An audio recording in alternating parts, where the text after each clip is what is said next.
Classroom of the elite का वो character जिसे हम प्यार से कहते हैं कियोटाका आयानो कोजी। तुमने कभी नोटिस किया है कि वो कभी हारता क्यों नहीं? क्या वो फ्यूचर देख सकता है? शायद नहीं। क्या उसका आईक्यू आइंस्टाइन से भी ज्यादा है? बिल्कुल भी नहीं। लेकिन उसका असली वेपन उसका आईक्यू नहीं है, उसका असली वेपन है उसका विजन। देखो, वो दुनिया को वैसे नहीं देखता जैसे तुम देखते हो। तुम ज्यादा से ज्यादा क्या नोटिस करोगे? तुम लोगों के चेहरे देखते हो, हाथ पैर देखते हो, लेकिन वो बंदा चेहरा ना देख करके डाटा देखता है। तुम बातें सुनते हो लेकिन वो इंटेंशन सुनता है। और आज की वीडियो में हम आयानो कोजी के दिमाग को चीर फाड़ कर देखेंगे। मैं तुम्हें कोई जेनेरिक बॉडी लैंग्वेज टिप नहीं देने वाला कि पैर हिला रहा है तो नर्वस हो रहा है, नहीं। मैं तुम्हें द व्हाइट रूम एल्गोरिथम सिखाऊंगा, एक ऐसा मॉडल जिसे तुम किसी भी इंसान को किसी भी सिचुएशन को स्कैन कर सकोगे, बिल्कुल एक्सरे मशीन की तरह। और अगर अगले कुछ मिनट तुमने बिना स्किप किए देख लिया, मैं तुम्हें गारंटी दे सकता हूँ जब तुम घर से बाहर निकलोगे तो तुम्हारा दुनिया को देखने का नजरिया बदल जाएगा। सबसे पहले चीज, इमोशनल नलिफिकेशन। एनालाइज शुरू करने से पहले तुम्हें समझना होगा कि तुम फेल क्यों होते हो।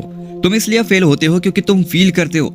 जब कोई तुम्हें गाली देता है तो तुम गुस्सा हो जाते हो, जब कोई तुम्हारी तारीफ करता है तो तुम खुश हो जाते हो। इस वक्त तुम्हारा एनालाइज सिस्टम बिल्कुल ही खत्म हो जाता है। आयानो कोजी का सबसे पहला रूल है दोस्त, इमोशनल नलिफिकेशन। चलो अब मान के चलो तुम क्लास में बैठे हो, टीचर ने तुम्हें डांट दिया। नॉर्मल इंसान ज्यादा से ज्यादा क्या करेगा भाई साहब? वो शर्मा जाएगा, गुस्सा करेगा या फिर डर जाएगा, उसका दिमाग बंद हो जाएगा। बट वहीं पर आयानो कोजी जैसा स्टूडेंट वो टीचर की आवाज की पिच को नोट करेगा। क्या वो सच में गुस्सा है या बस पूरी क्लास को डराने के लिए एक्टिंग कर रही हैं? उनकी आंखें किस तरफ थी या फिर किस तरफ हैं? लेकिन यहाँ एक ट्रिक भी है। आयानो कोजी इमोशनल लेस दिखाई देता है पर वो अंदर से डेड नहीं होता।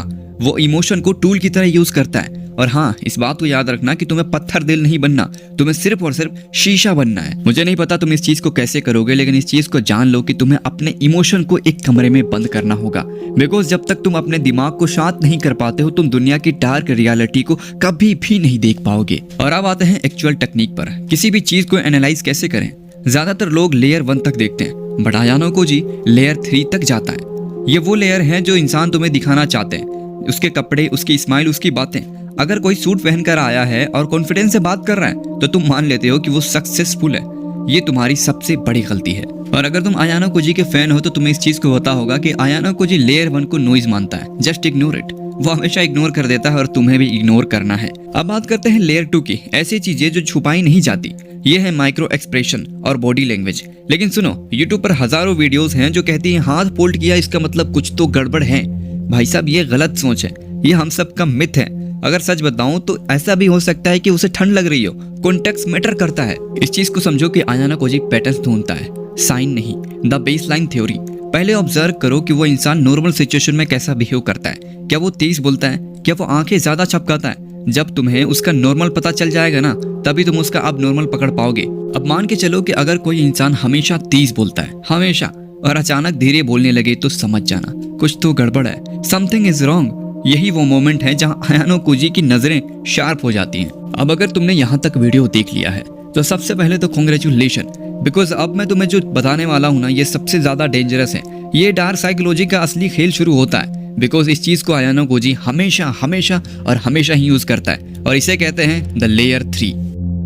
देखो, आयानो कोजी की ऑब्जर्वेशन हमें ये कहती है कि इंसान के पीछे 2 चीज का हाथ होता है, एक डर, एक लालच। जब आयानो कोजी किसी से मिलता है तो वो ये नहीं सोचता कि ये कैसा दिखता है, बल्कि वो ये सोचता है कि इसी के अंदर किसी चीज का लालच है या फिर नहीं है, या फिर ये किसी चीज से डरता है या नहीं डरता।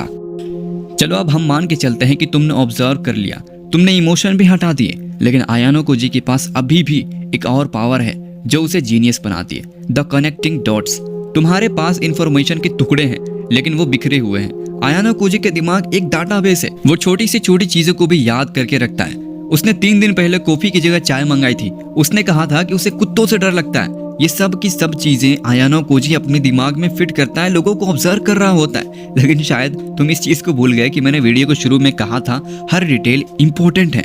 चलो अब मैं तुम्हें तुम्हारे दोस्त का ही मिसाल देता हूँ। मान के चलो तुमने अपने दोस्त से पूछा, कल तू स्कूल क्यों नहीं आया? अब तुम्हारा दोस्त कहता है कि कल मैं बीमार था इसलिए मैं स्कूल नहीं आया।